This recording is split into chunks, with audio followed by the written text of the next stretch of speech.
recorded a Loom video and ready to send it to others. One of Loom's biggest advantages is how easy it is to share videos with teammates, clients, students, or viewers using a simple link.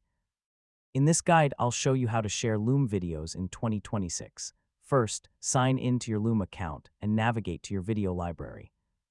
This is where all of your recorded videos are stored. Find the video you want to share and click on it to open the video's details page. On the video page, look for the Share button. Loom provides several ways to distribute your content depending on your needs. Click the option to copy the video link. This is the fastest way to share your recording with anyone who needs access. Before sending the link, review your privacy settings.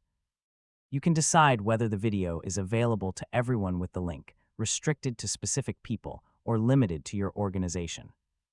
Paste the link into an email, chat message, project management tool, or social platform. Viewers can usually watch immediately without downloading anything.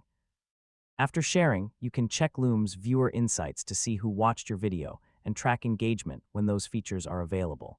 And that's how to share Loom videos in 2026.